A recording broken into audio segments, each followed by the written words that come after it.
गौरी पुत्र गणेश भगवान की जय। जय श्री कृष्णा, राधे राधे। बोलिए श्री सत्यनारायण भगवान जी की जय। तो आइए भगवान श्री लक्ष्मी नारायण जी के चरणों का ध्यान करते हुए आज पूर्णिमा के दिन बड़ी श्रद्धा और प्रसन्नचित मन से श्री सत्यनारायण भगवान की कथा को सुनते हैं।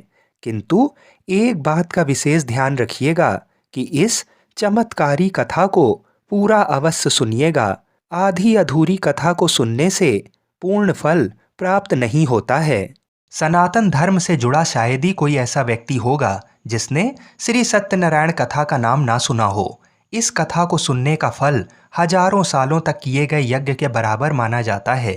शास्त्रों के मुताबिक ऐसा माना गया है कि इस कथा को सुनने वाला व्यक्ति अगर व्रत रखता है तो उसके जीवन के दुखों को श्री हरि विष्णु खुद ही हर लेते हैं।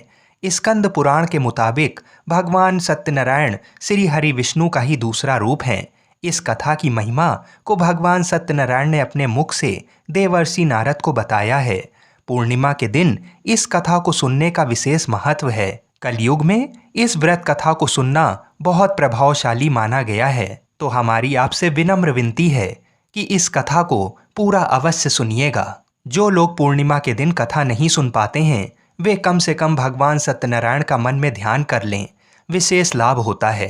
पुराणों में ऐसा भी बताया गया है कि जिस स्थान पर श्री सत्यनारायण भगवान की पूजा होती है वहाँ गौरी, गणेश, नवग्रह और समस्त दिक्पाल आ जाते हैं। केले के पेड़ के नीचे अथवा घर के ब्रह्म स्थान पर पूजा करना उत्तम फल देता है। भोग में पंजीरी, पंचामृत, केला और तुलसी दल विशेष रूप से शामिल करें। सिर्फ पूर्णिमा को ही नहीं, परिस्थितियों के मुताबिक किसी भी दिन कथा सुनी जा सकती है। बृहस्पतिवार को कथा सुनना विशेष लाभकारी होता है। भगवान तो बस प्रेम और भाव के भूखे हैं। इस कथा के प्रभाव से खुशहाल जीवन, दाम्पत्य सुख, मन चाहे वर वधू, संतान, स्वास्थ्य जैसी समस्त मनोकामनाओं की पूर्ति होती है। अगर पैसों से जुड़ी कोई समस्या है तो ये कथा किसी संजीवनी से कम नहीं है। तो जब भी मौका मिले भगवान की कथा सुने और सुनाएं। आइए भगवान श्री लक्ष्मी नारायण जी के चरणों का ध्यान करते हुए इस कथा को सुनते हैं। एक समय की बात है, नैमिषारण्य तीर्थ में सौनक आदि 88,000 ऋषियों ने श्री सूत जी से पूछा, हे प्रभु, इस कलयुग में वेद विद्या रहित मनुष्य को प्रभु भक्ति किस प्रकार मिल सकती है तथा उनका उद्धार कैसे होगा। हे मुनि श्रेष्ठ, कोई ऐसा तप बताइए जिससे थोड़े समय में ही पुण्य मिले और मनोवांछित फल भी मिल जाए। इस प्रकार की कथा सुनने की हम इच्छा रखते हैं। सर्वशास्त्रों के ज्ञाता सूत जी बोले, हे वैष्णवों में पूज्य, आप सभी ने प्राणियों के हित की बात पूछी है, इसलिए मैं एक ऐसे श्रेष्ठ व्रत को आप लोगों को बताऊंगा जिसे नारद जी ने लक्ष्मी नारायण जी से पूछा था और लक्ष्मीपति ने मुनि श्रेष्ठ नारद जी से कहा था, आप सब इसे ध्यान से सुनिए। एक समय की बात है, योगी राज नारद जी दूसरों के हित की इच्छा लिए अनेकों लोकों में घूमते हुए मृत्यु लोक में आ पहुंचे। यहाँ उन्होंने अनेक योनियों में जन्मे प्राय सभी मनुष्यों को अपने कर्मों द्वारा अनेकों दुखों से पीड़ित देखा। उनका दुख देख नारद जी सोचने लगे कि कैसा यत्न किया जाए जिसके करने से निश्चित रूप से मानव के दुखों का अंत हो जाए। इसी प्रकार पर मनन करते हुए वह विष्णु लोक में गए।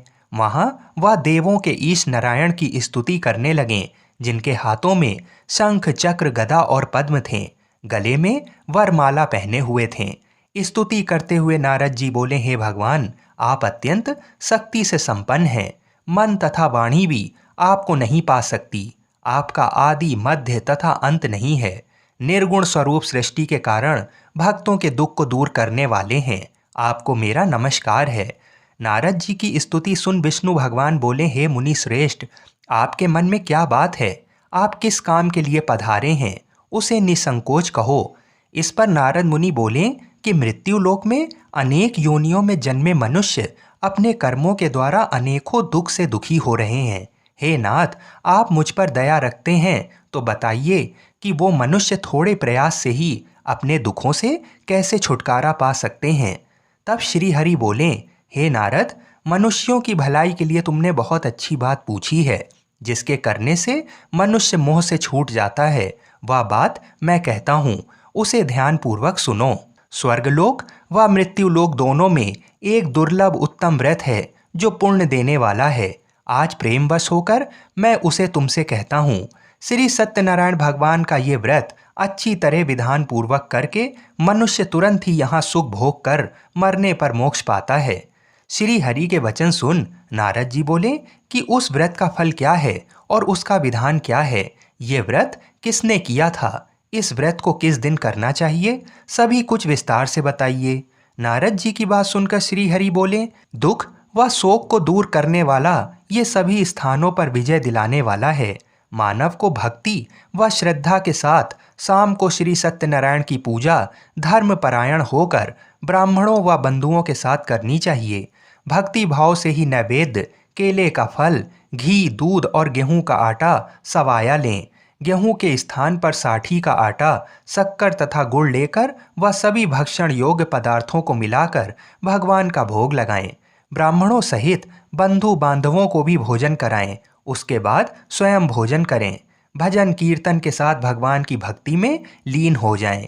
इस तरह से सत्यनारायण भगवान का ये व्रत करने पर मनुष्य की सारी इच्छाएं निश्चित रूप से पूरी होती हैं। इस कलिकाल अर्थात कलयुग में मृत्युलोक में मोक्ष का यही एक सरल उपाय बताया गया है। इस प्रकार से श्री सत्यनारायण व्रत कथा का प्रथम अध्याय संपूर्ण हुआ। आप लोग बड़ी श्रद्धा और प्रेम से बोलिए, श्रीमन नारायण नारायण हरि हरि, भजमन नारायण नारायण हरि हरि। बोलिए श्री सत्यनारायण भगवान की जय। मित्रों, अब दूसरा अध्याय सुनिए। सूत जी बोले, हे ऋषियों, जिसने पहले समय में इस व्रत को किया था उसका इतिहास कहता हूँ, इसे ध्यान से सुनो। सुंदर काशीपुरी नगरी में एक अत्यंत निर्धन ब्राह्मण रहता था। भूख प्यास से परेशान वह धरती पर घूमता रहता था। ब्राह्मणों से प्रेम करने वाले भगवान ने एक दिन ब्राह्मण का वेश धारण कर उसके पास जाकर पूछा, हे विप्र, नित्य दुखी होकर तुम पृथ्वी पर क्यों घूमते हो? दीन ब्राह्मण बोला, मैं निर्धन ब्राह्मण हूँ, भिक्षा के लिए धरती पर घूमता हूँ। हे भगवान, यदि आप इसका कोई उपाय जानते हो तो बताइए। वृद्ध ब्राह्मण कहता है कि सत्यनारायण भगवान मनोवांछित फल देने वाले हैं, इसलिए तुम उनका पूजन करो। इसे करने से मनुष्य सभी दुखों से मुक्त हो जाता है। वृद्ध ब्राह्मण बनकर आए सत्यनारायण भगवान उस निर्धन ब्राह्मण को व्रत का सारा विधान बताकर अंतर्ध्यान हो गए। ब्राह्मण मन ही मन सोचने लगा कि जिस व्रत को वृद्ध ब्राह्मण करने को कह गया है, मैं उसे जरूर करूँगा। ये निश्चय करने के बाद उसे रात में नींद नहीं आई। वह सवेरे उठकर सत्यनारायण भगवान के व्रत का निश्चय कर भिक्षा के लिए चला गया। उस दिन निर्धन ब्राह्मण को भिक्षा में बहुत धन मिला, जिससे उसने बंधु बांधवों के साथ मिलकर श्री सत्यनारायण भगवान का व्रत संपन्न किया। भगवान सत्यनारायण का व्रत संपन्न करने के बाद वह निर्धन ब्राह्मण सभी दुखों से छूट गया और अनेक प्रकार की संपत्तियों से युक्त हो गया। उसी समय से ये ब्राह्मण हर माह इस व्रत को करने लगा। इस तरह से सत्यनारायण भगवान के व्रत को जो मनुष्य करेगा वह सभी प्रकार के पापों से छूटकर मोक्ष को प्राप्त होगा। जो मनुष्य इस व्रत को करेगा वह भी दुखों से मुक्त हो जाएगा। सूत जी बोले कि इस तरह से नारद जी से नारायण जी का कहा हुआ श्री सत्यनारायण व्रत को मैंने तुमसे कहा। हे विप्रो, मैं अब और क्या कहूँ? ऋषि बोले, हे मुनिवर, संसार में उस विप्र से सुनकर और किस किस ने व्रत को किया, हम सब इस बात को सुनना चाहते हैं। इसके लिए हमारे मन में श्रद्धा का भाव है। सूत जी बोले, हे मुनियों, जिस जिसने इस व्रत को किया है वह सब सुनो। एक समय वही विप्र धन व ऐश्वर्य के अनुसार अपने बंधु बांधवों के साथ इस व्रत को करने को तैयार हुआ। उसी समय एक लकड़ी बेचने वाला बूढ़ा आदमी आया और लकड़ियां बाहर रखकर अंदर ब्राह्मणों के घर में गया। प्यास से दुखी वह लकड़हारा उनको व्रत करते देख विप्र को नमस्कार कर पूछने लगा कि आप ये क्या कर रहे हैं तथा इसे करने से क्या फल मिलेगा, कृपया मुझे भी बताइए। ब्राह्मण ने कहा कि सब मनोकामनाओं को पूरा करने वाला ये सत्यनारायण भगवान का व्रत है। इनकी कृपा से ही मेरे घर में धन धान्य आदि की वृद्धि हुई है। विप्र से सत्यनारायण व्रत के बारे में जानकर लकड़हारा बहुत प्रसन्न हुआ। चरणामृत लेकर वह प्रसाद खाने के बाद वह अपने घर गया। लकड़हारे ने अपने मन में संकल्प लिया कि आज लकड़ी बेचने से जो धन मिलेगा उसी से श्री सत्यनारायण भगवान का उत्तम व्रत करूंगा। मन में इस विचार को ले बूढ़ा आदमी सिर पर लकड़ियां रख उस नगर में बेचने गया जहां धनी लोग ज्यादा रहते थे। उस नगर में उसे अपनी लकड़ियों का दाम पहले से 4 गुना अधिक मिलता है। बूढ़ा प्रसन्नता के साथ दाम लेकर केले, शक्कर, घी, दूध, दही और गेहूं का आटा ले और सत्यनारायण भगवान के व्रत की अन्य सामग्रियां लेकर अपने घर गया। वहां उसने अपने बंधु बांधवों को बुलाकर विधि विधान से सत्यनारायण भगवान का पूजन और व्रत किया। इस व्रत के प्रभाव से वह बूढ़ा लकड़हारा धन, पुत्र आदि से युक्त होकर संसार के समस्त सुख भोग कर अंतकाल में वैकुंठ धाम चला गया। इस प्रकार से श्री सत्यनारायण व्रत कथा का दूसरा अध्याय संपूर्ण हुआ। आप लोग बड़े श्रद्धा और प्रेम से बोलिए, श्रीमन नारायण नारायण हरि हरि, भजमन नारायण नारायण हरि हरि। बोलिए श्री सत्यनारायण भगवान की जय। मित्रों, अब श्री सत्यनारायण कथा का तीसरा अध्याय सुनिए। सूत जी बोले, हे श्रेष्ठ मुनियों, अब आगे की कथा कहता हूँ। पहले समय में उल्का मुख नाम का एक बुद्धिमान राजा था। वह सत्यवक्ता और जितेंद्रिय था। प्रतिदिन देव स्थानों पर जाता और निर्धनों को धन देकर उनके कष्ट दूर करता था। उसकी पत्नी कमल के समान मुख वाली तथा सती साध्वी थी। भद्रशिला नदी के तट पर उन दोनों ने श्री सत्यनारायण भगवान का व्रत किया। उसी समय साधु नाम का एक वैश्य आया। उसके पास व्यापार करने के लिए बहुत सा धन भी था। राजा को व्रत करते देखकर वह विनय के साथ पूछने लगा, हे राजन, भक्ति भाव से पूर्ण होकर आप ये क्या कर रहे हैं? मैं सुनने की इच्छा रखता हूँ, तो आप मुझे बताइए। राजा बोला, हे साधु, अपने बंधु बांधवों के साथ पुत्र आदि की प्राप्ति के लिए एक महाशक्तिमान श्री सत्यनारायण भगवान का व्रत व पूजन कर रहा हूँ। राजा के वचन सुन साधु आदर से बोला, हे राजन, मुझे इस व्रत का सारा विधान कहिए। आपके कथानुसार मैं इस व्रत को करूँगा। आपके कथानुसार मैं भी इस व्रत को करूँगा। मेरी भी संतान नहीं है और इस व्रत को करने से निश्चित रूप से मुझे संतान की प्राप्ति होगी। राजा से व्रत का सारा विधान सुन व्यापार से निवृत्त हो वह अपने घर गया। साधु वैश्य ने अपनी पत्नी को संतान देने वाले इस व्रत का वर्णन कह सुनाया और कहा कि जब मेरी संतान होगी तब मैं इस व्रत को करूँगा। साधु ने इस तरह के वचन अपनी पत्नी लीलावती से कहे। एक दिन लीलावती पति के साथ आनंदित हो सांसारिक धर्म में प्रवृत्त होकर सत्यनारायण भगवान की कृपा से गर्भवती हो गई। 10वें महीने में उसके गर्भ से एक सुंदर कन्या ने जन्म लिया। दिनों दिन वह ऐसे बढ़ने लगी कि जैसे कि शुक्ल पक्ष का चंद्रमा बढ़ता है। माता पिता ने अपनी कन्या का नाम कलावती रखा।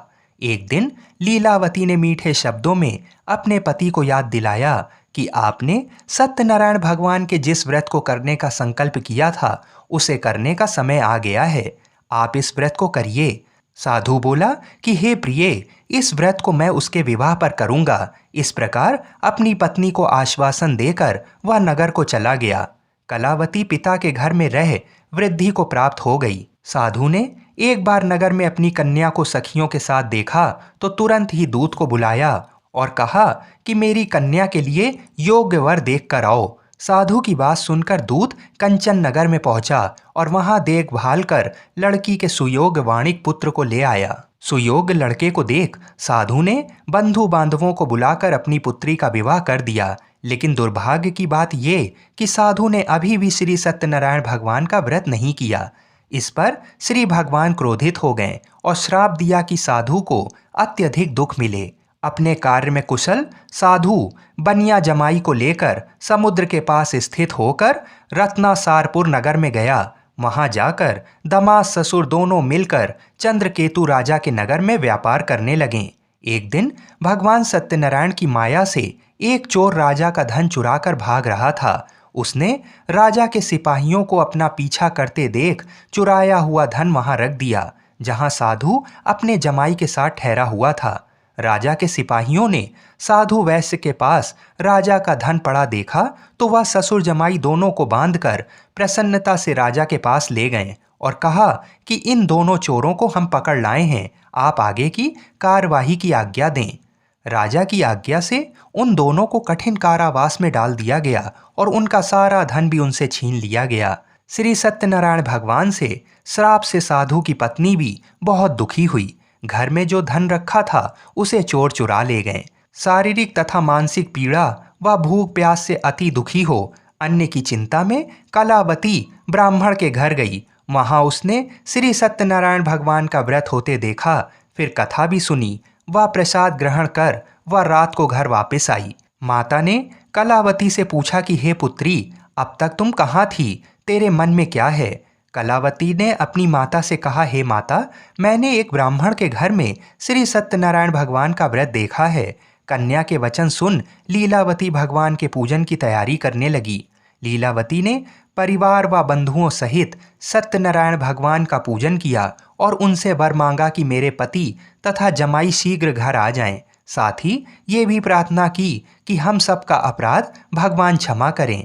श्री सत्यनारायण भगवान इस व्रत से संतुष्ट हो गए और राजा चंद्रकेतु को सपने में दर्शन दे कहा कि हे राजन, तुम उन दोनों वैश्यों को छोड़ दो और तुमने उनका जो धन लिया है उसे भी वापस कर दो। अगर ऐसा नहीं किया तो मैं तुम्हारा धन, राज्य व संतान सभी को नष्ट कर दूंगा। राजा को ये सब कहकर वह अंतर्ध्यान हो गए। प्रातःकाल सभा में राजा ने अपना सपना सुनाया। फिर बोले कि बणिक पुत्रों को कैद से मुक्त कर सभा में लाओ। दोनों ने आते ही राजा को प्रणाम किया। राजा मीठी वाणी में बोला, हे महानुभावों, भाग्यवश ऐसा कठिन दुख तुम्हें प्राप्त हुआ है, लेकिन अब तुम्हें कोई भय नहीं है। ऐसा कह राजा ने उन दोनों को नए वस्त्र आभूषण भी पहनाए और जितना धन उनका लिया था उससे दोगुना धन वापस कर दिया। दोनों वैश्य अपने घर को चल दिए। इस प्रकार से श्री सत्यनारायण भगवान व्रत कथा का तीसरा अध्याय यहीं पर संपूर्ण हुआ। बड़े ही श्रद्धा और प्रेम से बोलिए, श्रीमन नारायण नारायण हरि हरि, भजमन नारायण नारायण हरि हरि। बोलिए श्री सत्यनारायण भगवान की जय। मित्रों, आइए अब श्री सत्यनारायण भगवान की कथा का चौथा अध्याय सुनते हैं। सूत जी बोले, वैश्य ने मंगलाचार कर अपनी यात्रा आरंभ की और अपने नगर की ओर चल दिए। उनकी थोड़ी दूर जाने पर एक दंडी वेशधारी श्री सत्यनारायण ने उनसे पूछा, हे साधु, तेरी नाव में क्या है? अभिवाणी वणिक हंसता हुआ बोला, हे दंडी, आप क्यों पूछते हो? क्या धन लेने की इच्छा है? मेरी नाव में तो बेल व पत्ते भरे हुए हैं। वैश्य के कठोर वचन सुन भगवान बोले, तुम्हारे वचन सत्य हों। दंडी ऐसा वचन कहकर वहां से दूर चले गए। कुछ दूर जाकर समुद्र के किनारे बैठ गए। दंडी के जाने के बाद साधु वैश्य ने नित्य क्रिया के पश्चात नाव को ऊंची उठती देखकर अचंभा माना और नाव में बेल पत्ते आदि देख वह मूर्छित हो जमीन पर गिर पड़ा। मूर्छा खुलने पर वह अत्यंत शोक में डूब गया। तब उसका दामाद बोला कि आप शोक ना मनाएं, ये दंडी का श्राप है, इसलिए हमें उनकी शरण में जाना चाहिए, तभी हमारी मनोकामना पूरी होगी। दामाद की बात सुनकर वह दंडी के पास पहुंचा और अत्यंत भक्ति भाव नमस्कार करके बोला, मैंने आपसे जो असत्य वचन कहे थे उनके लिए मुझे क्षमा कर दें। ऐसा कहकर महान शोकातुर हो रोने लगा। तब दंडी भगवान बोले, हे वणिक पुत्र, मेरी आज्ञा से बार बार तुम्हें दुख प्राप्त हुआ है। तू मेरी पूजा से विमुख हुआ। साधु बोला, हे भगवान, आपकी माया से ब्रह्मा आदि देवता भी आपके रूप को नहीं जानते, तब मैं अज्ञानी कैसे जान सकता हूँ? आप प्रसन्न होइए। अब मैं सामर्थ्य के अनुसार आपकी पूजा करूँगा। मेरी रक्षा करो और पहले के समान नौका में धन भर दो। साधु वैश्य के भक्ति पूर्वक वचन सुनकर भगवान प्रसन्न हो गए और उसकी इच्छा अनुसार वरदान देकर अंतर्ध्यान हो गए। ससुर जमाई जब नाव पर आए तो नाव धन से भरी हुई थी। फिर वही अपने अन्य साथियों के साथ सत्यनारायण भगवान का पूजन कर अपने नगर को चल दिए। जब नगर के नज़दीक पहुँचे तो दूत को घर पर खबर करने के लिए भेज दिया। दूत साधु की पत्नी को प्रणाम कर कहता है कि मालिक अपने दामाद सहित नगर के निकट आ गए हैं। दूत की बात सुन साधु की पत्नी लीलावती ने बड़े हर्ष के साथ सत्यनारायण भगवान का पूजन कर अपनी पुत्री कलावती से कहा कि मैं अपने पति के दर्शन को जाती हूँ, तू कार्य पूर्ण कर शीघ्र आ जा। माता के ऐसे वचन सुन कलावती जल्दी से प्रसाद छोड़ अपने पति के पास चली गई। प्रसाद की अवज्ञा के कारण श्री सत्यनारायण भगवान रुष्ट हो गए और नाव सहित उसके पति को पानी में डुबो दिया। कलावती अपने पति को वहां ना पाकर रोती हुई जमीन पर गिर गई। नौका को डूबा हुआ देख वह कन्या को रोता हुआ देख साधु दुखी होकर बोला कि हे प्रभु, मुझसे तथा मेरे परिवार से जो भूल हुई है उसे क्षमा करें। साधु के दीन वचन सुनकर श्री सत्यनारायण भगवान प्रसन्न हो गए और आकाशवाणी हुई, हे साधु, तेरी कन्या मेरे प्रसाद को छोड़कर आई है, इसलिए उसका पति अदृश्य हो गया है। यदि वह घर जाकर प्रसाद खाकर लौटती है तो इसे इसका पति अवश्य मिलेगा। ऐसी आकाशवाणी सुन कलावती घर पहुंचकर प्रसाद खाती है और फिर आकर अपने पति के दर्शन करती है। इसके बाद साधु अपने बंधु बांधवों सहित श्री सत्यनारायण भगवान का विधि विधान से पूजन करता है। इस लोक का सुख भोग व अंत में स्वर्ग जाता है। इस प्रकार से श्री सत्यनारायण भगवान व्रत कथा का चतुर्थ अध्याय संपूर्ण हुआ। बड़े ही श्रद्धा और प्रेम से बोलिए, श्रीमन्नारायण नारायण हरि हरि, भजमन नारायण नारायण हरि हरि। बोलिए श्री सत्यनारायण भगवान की जय। आइए अब श्री सत्यनारायण भगवान की कथा का 5वां अध्याय सुनते हैं।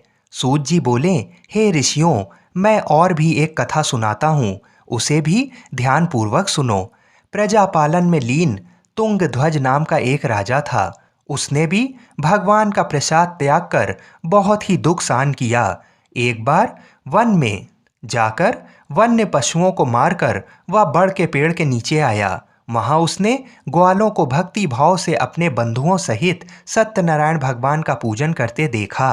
अभिमानवश राजा ने उन्हें देखकर भी पूजा स्थान में नहीं गया और ना ही उसने भगवान को नमस्कार किया। ग्वालों ने राजा को प्रसाद दिया, लेकिन उसने वह प्रसाद नहीं खाया और प्रसाद को वहीं छोड़ वह अपने नगर को चला गया। जब वह नगर में पहुंचा तो वहां सब कुछ तहस नहस हुआ पाया तो वह शीघ्र ही समझ गया कि ये सब भगवान ने ही किया है। वह दोबारा ग्वालों के पास पहुंचा और विधि पूर्वक पूजा करके प्रसाद खाया तो श्री सत्यनारायण भगवान की कृपा से सब कुछ पहले जैसा हो गया। दीर्घ काल तक सुख भोगने के बाद मरणोपरांत उसे स्वर्गलोक की प्राप्ति हुई। जो मनुष्य परम दुर्लभ इस व्रत को करेगा तो भगवान सत्यनारायण की अनुकंपा से उसे धन धान की प्राप्ति होगी। निर्धन धनी हो जाता है और भय मुक्त हो जीवन जीता है। संतानहीन मनुष्य को संतान सुख मिलता है और सारे मनोरथ पूर्ण होने पर मानव अंतकाल में बैकुंठ धाम को जाता है। सूत जी बोले, जिन्होंने पहले इस व्रत को किया है अब उनके दूसरे जन्म की कथा कहता हूँ। वृद्ध सतानंद ब्राह्मण ने सुदामा का जन्म लेकर मोक्ष की प्राप्ति की। लकड़हारे ने अगले जन्म में निषाद बनकर मोक्ष प्राप्त किया। उल्का मुख नाम का राजा दशरथ होकर वैकुंठ को गए। साधु नाम के वैश्य ने मोर ध्वज बनकर अपने पुत्र को आरे से चीर कर मोक्ष पाया। महाराज तुंगध्वज ने स्वयंभू होकर भगवान में भक्ति युक्त हो कर्म कर मोक्ष पाया। इस प्रकार से श्री सत्यनारायण व्रत कथा का 5वां अध्याय संपूर्ण हुआ। बड़े ही श्रद्धा और प्रेम से बोलिए, श्रीमन्नारायण नारायण हरि हरि, भजमन नारायण नारायण हरि हरि। बोलिए श्री सत्यनारायण भगवान की जय। आइए अब श्री सत्यनारायण भगवान की आरती सुनते हैं। जय श्री लक्ष्मी रमणा, स्वामी जय लक्ष्मी रमणा, सत्यनारायण स्वामी, सत्यनारायण स्वामी, जनपातक हरणा। ओम जय लक्ष्मी रमणा, रत्न जड़ित सिंहासन, अद्भुत छवि राजय, स्वामी अद्भुत छवि राजय। नाद करद निरंतर, नाद करद निरंतर, घंटा ध्वनि बाजे। ओम जय लक्ष्मी रमणा, प्रगट भये कलि कारण, द्विज को दर्श दियो। स्वामी द्विज को दर्श दियो। बूढ़ा ब्राह्मण बन के, बूढ़ा ब्राह्मण बन के, कंचन महल कियो। ओम जय लक्ष्मी रमणा। दुर्बल भील कराल, जिन पर कृपा करी। स्वामी जिन पर कृपा करी। चंद्रचूर्ण इक राजा, चंद्रचूर्ण इक राजा, तिनकी विपत हरी। ओम जय लक्ष्मी रमणा। वैश्य मनोरथ पायो, श्रद्धा तज दीनी। स्वामी श्रद्धा तज दीनी। सो फल भोग्यो प्रभु जी, सो फल भोग्यो प्रभु जी, फेर स्तुति कीन्ही। ओम जय लक्ष्मी रमणा।